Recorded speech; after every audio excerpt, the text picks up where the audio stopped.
What is going on, guys? Welcome back to Copy Narrates, and let's get into today's first story, shall we? Which comes from The Verge and is about Activision-Blizzard. Activision was briefed on Nintendo's Switch 2 last year, which makes sense, right? It would make sense that a major games publisher and one that was going into a new relationship with Nintendo, where they intended to put their games on the platform, would meet with Nintendo and discuss what is coming down the line. I know a lot of people were skeptical about games coming to Nintendo Switch because they were like, oh, well, the current Switch couldn't even run Call of Duty, so why would they want to put the game on the Switch? Why would Xbox games go there? They won't be able to run. Well, this is why. This is why, because obviously, Activision, Blizzard, Xbox, Nintendo, all work together talking about what's going to happen in the future. So rumours of a Switch 2 announcement have grown recently, which it's been slightly more than an announcement now, right? I feel like it's coming soon, right? After reports of developer demos at Gamescom last month, which I'm pretty sure they were confirmed by people. Well, I don't know, so I'm not going to say for certain that. But I did watch some stuff where I think they were confirmed. Anyway, Activision was briefed on the next generation Nintendo Switch last year, thanks to internal emails from the FTC versus Microsoft case. Activision executives, including CEO Bobby Kotick, met with Nintendo executives in December 2022 to discuss a next generation of Switch. Internal email chain, Chris Snackenberg, head of Activision's platform strategy and partner relations, prepared a summary of the Switch NG, Switch Next Generation, inside a document labeled NG Switch, draft PDF, blah blah blah. The document's heavily redacted, but it will be close to a PS4 or Xbox One in performance. That's from this redacted document though, and plans for specifications may change as more hardware and new stuff becomes more relevant and related. I wouldn't say that that performance is exactly confirmed yet. The executive briefing summary and preparation materials are then sent on to Bobby Kotick, blah blah blah. And here is the interesting part. FTC, so even without Microsoft buying Activision, it's likely that Activision would on its own make Call of Duty available for Nintendo's future console, right? And Bobby Kotick replies with, we would consider it once we had the specs, but we don't have them at present. We missed out on our opportunity for this past generation of Switch, i.e. the previous one, but we'd have to wait until the specifications. We don't have any present plans to do so. Now obviously, this is because you need to know if your game can actually run on the platform, right? Like, I don't think they'll do a cut down version like Call of Duty Mobile, because I don't think that went that well for them compared to Warzone. I don't think it was a smash out the park. I could be wrong about that, but I don't think Call of Duty Mobile did that well. So it makes sense that they would want at least a full version of the game to run there. It would be at lower resolution, right? But you'd want to be able to at least confirm that your game would be able to run. Nintendo has clearly been preparing key publishers like Activision for next generation Switch for months now. VGC reported in July that a new Nintendo Switch is being planned for a 2024 release. The new console is said to include an LCD screen instead of an OLED and continue to support cartridge slots for playing physical releases of games. Earlier this month, Eurogamer reported that trusted developers got an early look at Nintendo Switch 2 during Gamescom in August, including some tech demos of how games run on the unannounced system. It was reportedly a demo of an improved version of Zelda Breath of the Wild that's designed to run on the more advanced hardware inside Switch 2. So this is interesting, and I will like to see where this goes and what comes of this from, you know, these deals and stuff. Because obviously these are publishing deals, right? That's what's going on here. Nintendo and publishers are securing deals to bring games to the platform, and this is the preliminary steps in all that, and it's going to take a while. But let's move on to our second story of the day, which is NVIDIA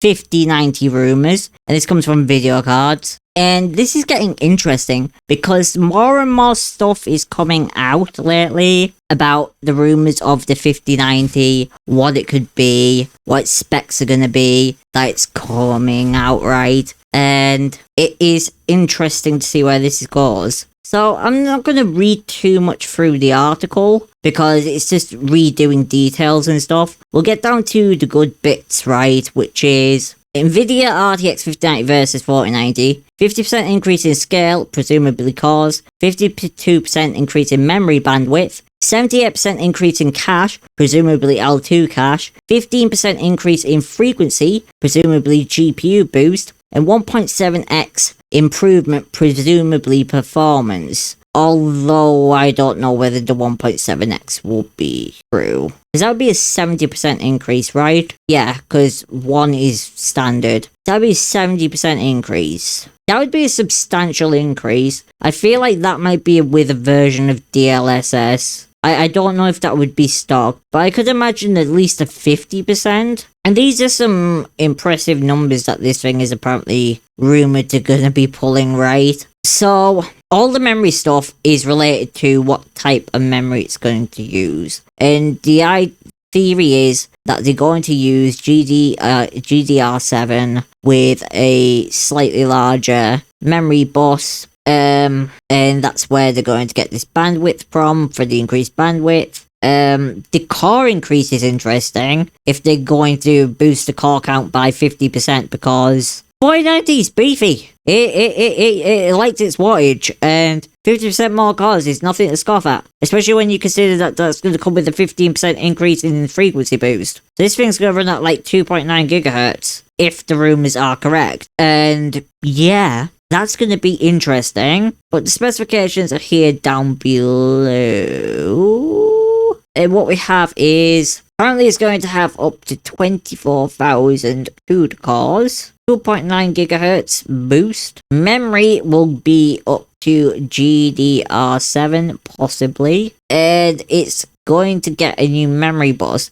Currently, the 4090 has a 384-bit memory bus, apparently, according to this chart. So that memory bus increase, if it's true, will be interesting. But apparently the release date is maybe not till 2025? I can't see it being that long. I could be wrong. But if they're already touting these numbers, then they must be further along in development than they are. I don't know. This one's a weird one. We'll have to see in the future when more stuff gets leaked and more stuff comes out and we get closer to the date and they start talking about it more. I feel like sometime next year there could be hard shifts and changes then, because right now there isn't really much that can change. But then when we start getting around to next year, I feel like, especially with Battle Mage coming out, this is going to put pressure on everyone to release stuff earlier, to be the ones that are making the headlines, right? You don't want to be number 2, you don't want to be number 3, you want to be number 1. And it's getting interesting, that's all I'll say. Moving on to our next story, and this is about Unity. And we have like a little updatey thing here from Unity. Unity, we have heard you. We apologize for the confusion and the angst the runtime fee policy we announced on Tuesday caused. We are listening, talking to our team members, community, customers and partners, and will be making changes to the policy. We will share an update in a couple of days. Thank you for your honest and critical feedback. Now, this is a pretty crappy apology. I'm not gonna mince it. It's pretty terrible. Because in that apology, they didn't say, we've heard you, we're not gonna do this. We are sorry, it was a terrible idea, and we hope that you can trust us again. Instead of that, they've said, we will be making changes to the policy. So they're not getting rid of the policy, they're just going to make changes to the policy, which is not the same thing. And after all the stuff that's came out with the CEO and other members of people who work at Unity, who are in very high up positions and had privileged information about what was coming with this announcement for these runtime fees, they sold their shares prior to making this announcement because they knew there would be backlash. And that, in my opinion, is not okay. As well as there being rumours and stories going about that also Unity was pressuring developers very heavily, saying that you won't have to pay these runtime fees if you use our in-game ad systems. This was mainly targeted at mobile developers, But all the same, that's pretty scummy to try and strong-arm someone by saying, hey, you can either pay us a crap ton of money, or you can put our in-game ad system in, and then you won't have to pay us anything. It will be fine, because we'll be making all the money off the ads. It's pretty shocking that they did this in the first place. But, yeah, I'm not going to be happy until we see a full reversal on this, quite honestly. Moving on. And our next one is about Starfield. Starfield is the 5th fastest selling game across Europe this year. Starfield was technically on sale for longer due to the early access, but this is purely sales. No Game Pass data, Starfield comes ahead of Forza Horizon 5 as the biggest Xbox launch this generation. GSD data. And let's see what this is. So, what we have here is the sales. And these are the week 1 sales so far. Hogwarts Legacy number 1, Diablo 4 number 2, Legends of Zelda Tears of the Kingdom. It's a Nintendo game, we always knew that was going to happen. And it's Zelda, right? Star Wars Jedi Survivor in at 4. Very, very good for Star Wars, right? And Starfield at number 5. Yeah, I mean, it's up there. It's up there. And good on them for that. And that's game sales. That isn't even the amount of people that have played. Like, that isn't accounting for Games Pass or anything like that. So, I mean, it's... I know what you're gonna say, that there's problems with the game and stuff, and that is fair. There's problems with the game, and there's a lot that needs fixing, as well as, like, DLS should have been in at the start. Like, I own an AMD card, right? I can use FSR. I mean, if you own an NVIDIA card, you can use FSR, but it should still be nice to use your native technology, right? And I think for Intel, it's XESS, which is their version of FSR and DLSS, right? But we're gonna move on, and speaking of games and stuff, we are now going to look at a news article from Game Luster. It's about Marvel Spider-Man 2, which will support 40 FPS mode on launch. Now, I don't have any idea who this is for. Why 40 FPS? 30 FPS mode? Makes sense. 60 FPS mode? Makes sense. A 90 FPS mode? It makes sense. But 40? It's so weird. But apparently along with this, there's some other interesting stuff. Speaking about X, blah, flaming hell, I said it. I mean Twitter. James Stevenson, the community director with Insomniac Games, revealed that Marvel Spider-Man 2 would feature 30, 40 and 60 FPS modes with ray tracing as standard.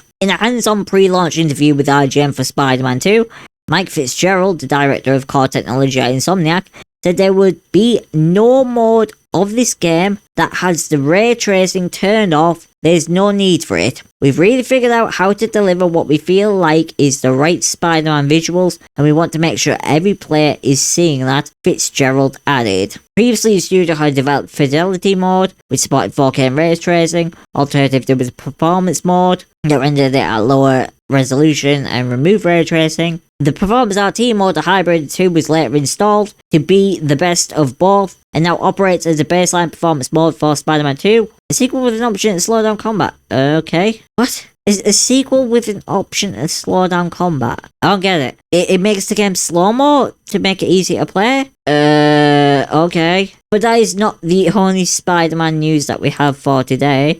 So let's get into our second bit of Spider-Man games news. And this one comes from VG247. Interesting name for an article's website, right? How long is Spider-Man 2? About the same as the first game, says Insomniac. So the game's going to be around about the same length as the first game. And for anyone interested, for what it's worth, how long to beat this Marvel Spider-Man 2? So Marvel Spider-Man has about 17 hours in length, with a 34.5 hours completion time for anyone that wants to strive for the platinum or 100% completion. So if the game follows the second two games, then you should expect around 17 plus hours. Well, maybe less, maybe more. It says it's around about the same amount of time. So 17-ish hours with the main story and everything. and 34.5 hours if you want to do literally everything in the game. Bearing in mind, these are estimates because we all know it's around about the same length. So the game might be longer, it might be about 20 hours, it might be shorter, it might be about 15 hours, and the completionist time might vary from anywhere between 30 hours to more than 40 hours because you never know how much content's going to be in the game, right? But that is interesting to know. And I mean, I feel like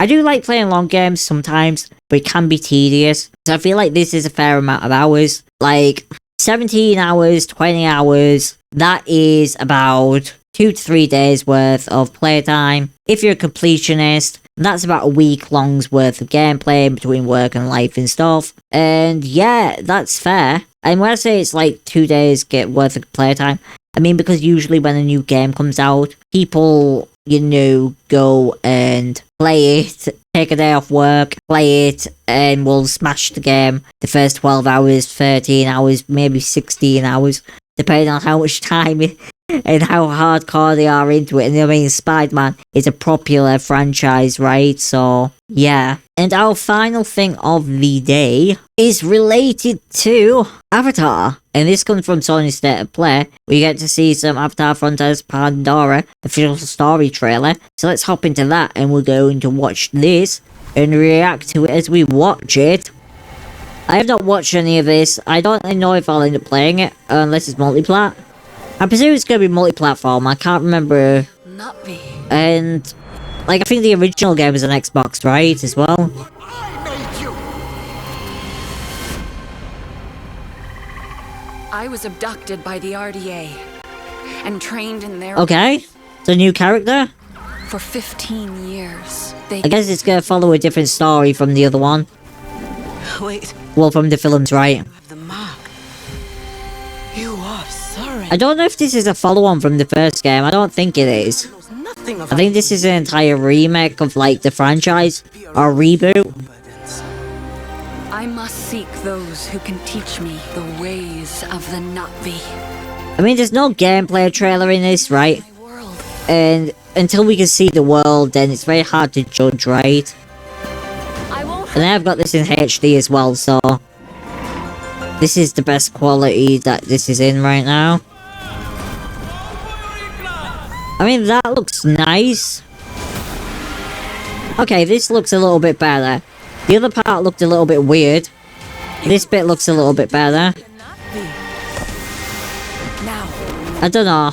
teach you to ride like one. We'll have to see what the gameplay is like. I'm also worried about the performance of this. Under attack again. Is this going to be laggy when you play it? Is the question. That would be what I'd be worried about, whether it's going to be laggy when you play it. Also, this video buffered, which is annoying. Home.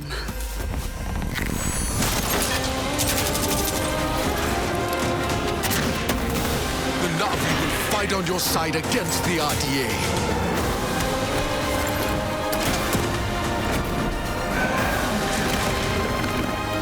I am Na'vi, and I will protect. I mean, it's got a story and everything.